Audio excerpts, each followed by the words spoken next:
Luffy has done the impossible. He has now successfully managed to defeat the world's strongest creature, the formerly indomitable supreme commander of the ever-infamous beast pirates, Kaido. The epic clash of these two Pirate King hopefuls saw a number of twists and turns, from the unveiling of the Yonko's hybrid dragon form to the collision of their conqueror's haki. But all of this pales in comparison to the magnitude of Luffy's Devil Fruit awakening, the highly anticipated Gear 5, what was unveiled to be the power of the sun god Nika, otherwise known as the legendary Joy Boy. Yet for as astonishing as this may have been, ultimately, despite having won with it, this was only just the very first instance of the power being used by Luffy, which is to say that it is bound to see subsequent usage and furthermore, even greater development. Unlike Luffy's Gear 4 transformations such as Bound Man or Snake Man, this was not a premeditated transformation in the slightest. This is not a power he was previously aware of and or able to refine under the instruction of the King of the Pirates' former first mate, the Dark King, Silvers Rayleigh. Yet despite having triumphed against a man and Yonko with the highest bounty in the world with this power, perhaps an even more challenging threat looms in the dark by way of the Yonko with the lowest bounty, Blackbeard. Monkey D. Luffy and Marshall D. Teach are two characters that since their very first interaction in the story have been diametrically opposed. For matters both trivial and of great importance, there is virtually no ideological intersection between the two, and this is for good reason. I mean, of course it is only natural for there to be some manner of conflict between a story's protagonist and its antagonist. However, Oda has certainly gone to great lengths to especially emphasize just how different these two leaders of the worst generation truly are. Yet despite their differences, Luffy and Blackbeard are incredibly interconnected. More than philosophical differences, more than forged vendettas and petty animosity, these two characters are connected by fate. This at least is an undeniable fact that may be corroborated by something as simple as their names, both being carriers of the initial D. And if you'd like to help carry us to that glorious 500,000 milestone, then be sure to drop a like on the video and subscribe to Plot Armor with notifications on. In Whitebeard's final moments, he recalled a time shared between himself and the King of the Pirates, Goldie Roger. A conversation wherein Roger revealed to him the secret behind the Will of D. From which point, Whitebeard would express that the man Roger is waiting for is not Blackbeard. Now, coupling this with our current knowledge of Roger's time on Laugh Tale, we of course know without a shadow of a doubt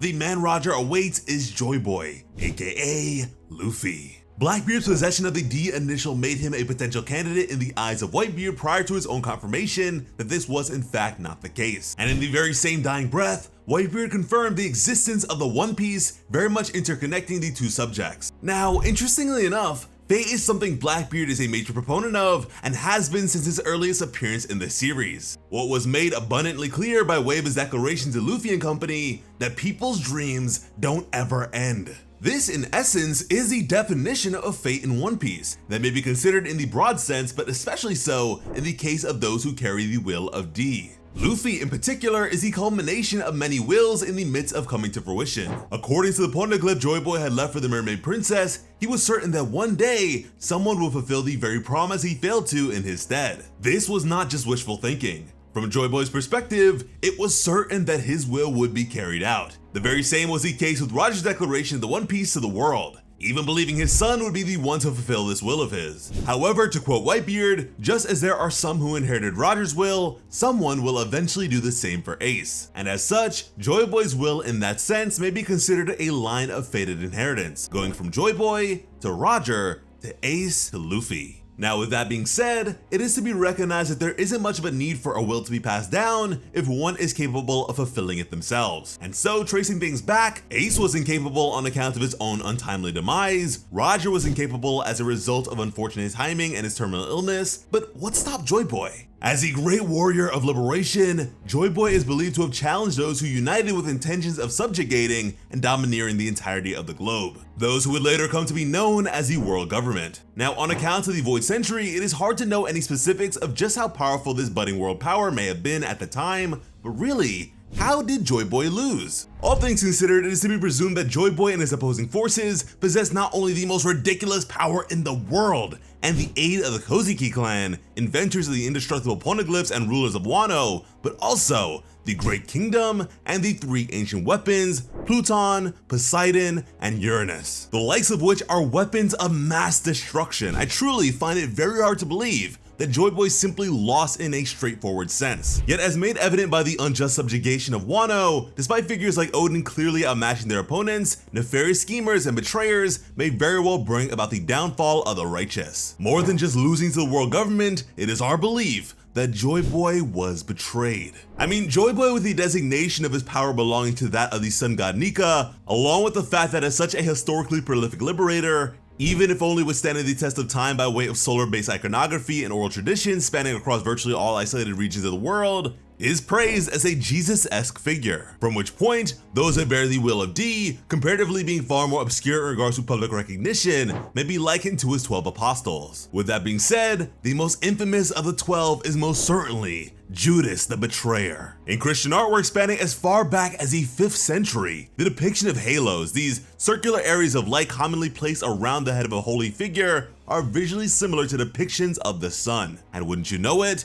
when Luffy adorns the power of Joy Boy, the change is seen particularly on his head by way of his fiery hair. Meanwhile, Judas, in his notorious betrayal, identified Jesus for capture by way of a kiss, and did so in the darkness. Now remember, dreams don't ever end. This is as much the case for the righteous as it is for the nefarious. Just as good has perpetuated throughout the ages, so has bad. Marshall D. Teach is a betrayer through and through. Luffy absolutely adores his friends and places great importance in his connections to others, serving as a conduit to his strength. Blackbeard has no friends, and only ever uses others for their strength to bolster his own. There is no doubt in my mind that, like Luffy, Blackbeard is the culmination of wills passed down from time immemorial. Yet with the gap between Blackbeard and this proposed Judas from the Void Century being so vast, I believe it is only appropriate that we consider the potential link between the two.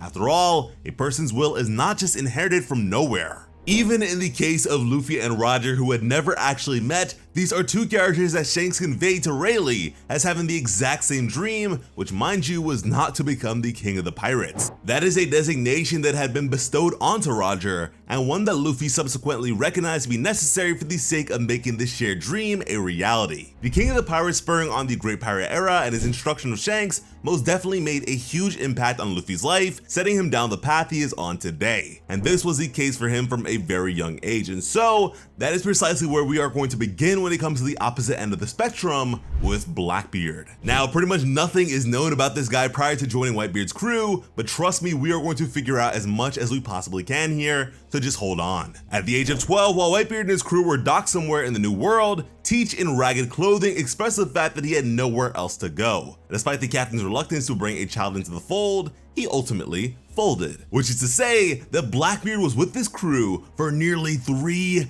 decades. I mean, as the kids of the crew at the time, he, Jozu, and Marco all grew up together. Now, don't get me wrong, there is no denying the fact that turning against his former crewmates has been majorly beneficial to Blackbeard, but to do so on this scale is absolutely unheard of. And listen, although greed is very much a driving force for the overwhelming majority of pirates in this world, I do not for a second believe that that is all that there is to it. There is not a single antagonist in this story that is evil simply for evil's sake. From circumstance to experiences, everyone has a reason, no matter how disagreeable. And so, we would be remiss to believe Blackbeard as the premier villain of this story to be any different. Despite his intentions behind joining the crew in the first place being the acquisition of the Yami Yami no Mi, it is just so unreasonable to think that an orphan child of 12 years old would not form any degree of attachment to such a close-knit crew. Truly, the only way someone could reasonably resist such allegiances would be on account of said allegiances already belonging somewhere else prior,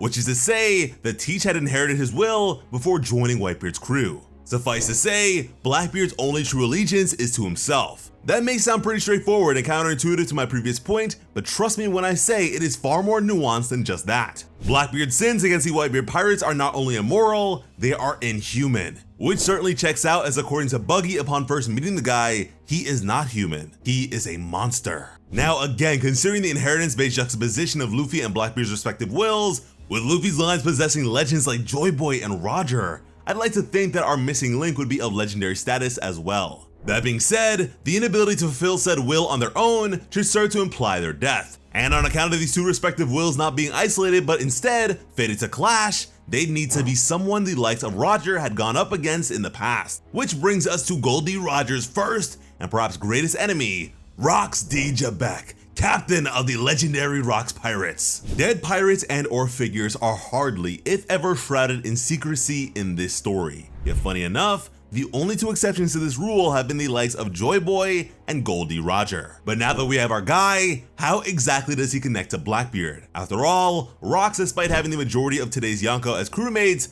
isn't exactly a household name like his contemporary thanks to the world government censorship. Well, as should already be abundantly clear to us all by now, One Piece is a story of many parallels. Roger may have died, but he hoped his son would be able to succeed where he could not. Coincidentally enough, Rocks died 40 years ago, and Blackbeard, wouldn't you know it, is 40 years old. Ace was orphaned on account of his father's escapades and the fact that his mother was forced to bear him for an additional 11 months of pregnancy to avoid suspicion, which killed her. And upon joining Whitebeard's crew, Teach was presumed to be an orphan as well. Now Blackbeard, despite not having Rocks in his life directly as a father just like Ace to Roger, also was not without two siblings like how Ace had Sabo and Luffy. And I swear I am not making this stuff up out of thin air. We do not do that over here. As it turns out, in the 8th volume of One Piece magazine, we actually receive concept art of Blackbeard's family. Here, we have his mother and two younger sisters. Now with the point of Rocks' death in mind, if these two are indeed younger, then unless Rocks was just swinging it around, it is highly unlikely that these two girls were his children as well. And if they possess no biological connection to Blackbeard at all, then hey, all the more similarities between their dynamic and that of Luffy, Sabo, and Ace. That being said, aside from the uncontrollable phenomenon of twins, the only characters possess biological siblings are those who can afford to. The parents are either strong enough or rich enough to have more than one child. This is the case across the series, from the Vinsmoke, to the Kozuki, to the Matiro princesses of the Rashuan Kingdom, to Big Mom's horde of children. This is consistently the case. And so for our youngest depictions of Blackbeard to be so filthy and ragged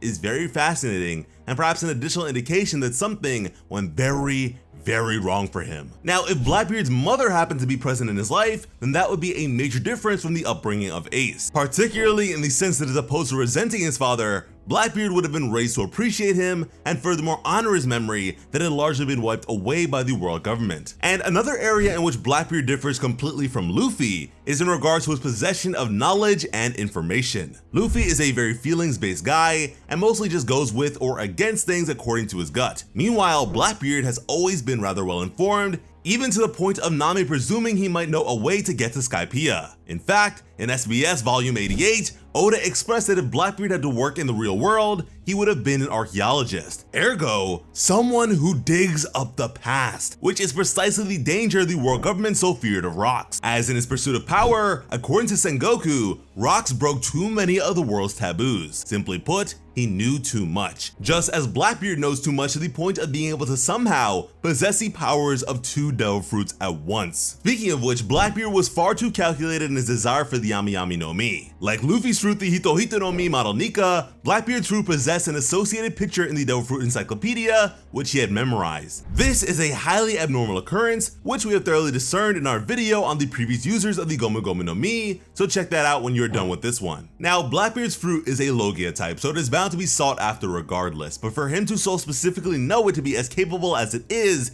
quite odd, as I seriously doubt it is made so clear to be the case within the book. After all, with the Yami Yami no Mi, Blackbeard considers himself to be invincible. And with the Gura Gura no Mi, he considers himself to be the strongest. It is more believable to think that the fruit's special abilities were divulged to him based on the findings of those who had come before him, such as Rocks. But make no mistake, I do not get the impression that this fruit was used by Rocks in the past. The reason being that it would be far too recognizable for the likes of Sengoku or Whitebeard to be shocked by. Whitebeard most of all as a former member of the Rocks Pirates. Luffy's fruit itself is said to harbor a will of its own, a trait consistent across all Zoan type fruits. Now normally, this would not be the case for the Yami Yami no Mi on account of it being a Logia type fruit, but of course the Yami Yami no Mi is not a normal Logia type, and so we cannot entirely rule out the possibility just yet. But on the topic of devil fruits, how exactly did Blackbeard actually manage to harbor two devil fruit powers at once? Well, that's a bit tricky to answer as I don't believe he has two devil fruit abilities. I think he has 3. Hear me out. If we look at each and every Jolly Roger in the history of the series, every single one of them serves to be representative of the crew's captain in some way, shape, or form. Blackbeard is no different. However, as opposed to a single skull being representative of a single captain, Blackbeard's has 3. 3 skulls, 3 captains. Blackbeard, although consolidated into one form, is not actually one person. Maybe some of you don't believe me, but hopefully you will believe Luffy. In their earliest encounter, when Nami wonders who the guy is, Luffy corrects her saying it's not just one guy, which is followed up by Zoro backing this by saying there's more than one, I think. What may be presumed to be some manner of subconscious Haki-based detection. Furthermore, when Buggy and Shanks first met Blackbeard as children, Buggy tells Shanks of a rumor that Teach had never been seen sleeping over the course of these several days their crews had been in contact. With 8 hours being the generally accepted equivalent to a good night's sleep, doing some very simple math, 8 times 3 equates to a complete day of 24 hours. Therefore, no need to sleep. Presumably, the first Devil Fruit ability of Blackbeard would have been the ability to be 3 people in one body. The second being the Yami Yami no Mi he so longed for. And finally, the Gura Gura no Mi, whose power he could not possibly deny. And as some of you may be able to guess by now, I am also inclined to believe the other 2 people that make up Blackbeard are his 2 sisters. They do it for each other, they do it for themselves. But wait a minute, what is the will that Blackbeard has inherited? Everything. The desire for everything, to be the king of the world. That was the dream of the late Rox D. Jabek. And if you ever had any doubts as to the connection between these 2 characters, according to the official Viv Ricard One Piece Visual Dictionary, the name of Blackbeard's ship is the Saber of Jabek. He is the weapon of Jabek's will. This is on top of the fact that Blackbeard has now taken control of Hachinosu, the pirate island that formerly served as the primary base of operations for the Rox pirates and was the place where the crew was founded. In regards to its crew structure, at its core, the Blackbeard pirates are rather similar to the Rox pirates with certain expansive influences from the Whitebeard pirates. Blackbeard's crew have been gathered based purely on strength and capabilities. They are not friends, they are partners in crime that all use one another to get what they want, just like the Rox pirates. But like the Whitebeard pirates, the crew grew to be of such considerable size that they opted to divide into several. But understand this, Whitebeard had his crew split up under several commanders while he himself remained the captain.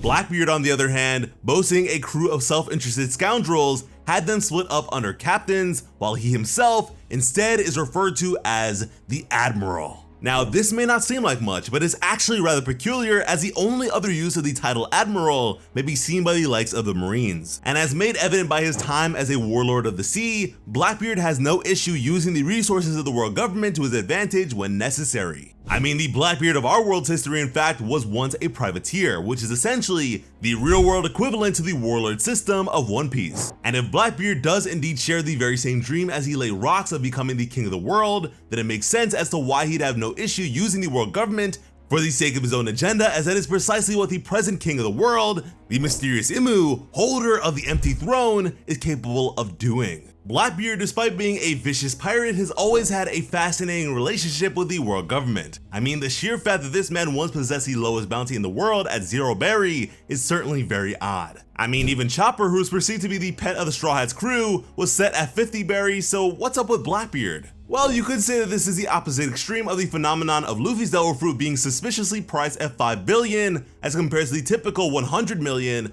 that most Devil Fruits would fetch for. A ploy likely for the sake of incentivizing anyone in possession of the fruit to hand it over as opposed to anything else. Yet in the case of Blackbeard, strangely, it is the total opposite. He was a wanted man, and so the desire was there for his capture, for instance, yet they didn't want to incentivize other ne'er-do-wells to seek him out. They solely desired for government personnel to deal with him and no one else. If there was ever any suspicion of him being the child of Rox and or inheritor of the taboo knowledge Rox once held, I can understand why they'd approach things so strangely. Regardless, if nothing else, Imu does recognize the threat posed by the likes of Blackbeard, just as they do for the cases of Joy Boy Monkey D. Luffy and the ancient weapon Poseidon, Shirahoshi. Blackbeard is definitely way more than just an ambitious pirate. The legend of Rox has been severely dwarfed by the likes of Rogers, yet even still, to this very day, each of the emperors of the sea are in some way connected to these 2 figures of the past. Furthermore, Joy Boy, even if indirectly, continues to be revered by many cultures of the present. And although this presumed to be Judas-like figure has yet to make any sort of appearance as far as we are aware, I'd argue that we have been made to observe their influence all throughout the history of the story. Luffy and Blackbeard represent two very different approaches to piracy. Pirates like Luffy are somewhat of a rarity, meanwhile pirates like Blackbeard, those who use their own freedom to jeopardize the freedoms of others, are far more numerous. Such is the influence of this Judas. Luffy is the light, the sun. Blackbeard, on the other hand, is clearly the darkness, and based on the artwork Oda created of Blackbeard as a child crying by his lonesome, is also associated with the moon. And again, the fact that he is awake here emphasizes the fact that he does not sleep. Not to mention the impact the moon has on the sea. Blackbeard as a character seems to highly covet the powers of what he considers to be strong devil fruits. He continues to hunt the abilities of particularly capable fruits, therefore empowering his crewmates and subsequently himself. However, in the consideration of this, I must call to attention the words of Kaido towards the tail end of this fight against Luffy. Devil fruit abilities alone cannot conquer the world, because only Haki can transcend all. What to me is far too valuable an outlook for it to only be applicable to the deliverance of Luffy's final attack against him. Blackbeard's Yami Yami no Mi abilities allow him to nullify the devil fruit powers of others via physical touch, a capability he believed would allow him to personally triumph over an already severely injured Whitebeard. However, even without his devil fruit powers, the old man was not out of options and simply cut teeth with his blade. What certainly should have been an obvious danger to Blackbeard, but again, devil fruits are just that important to him. Blackbeard has been confirmed to be capable of both observation and armament haki,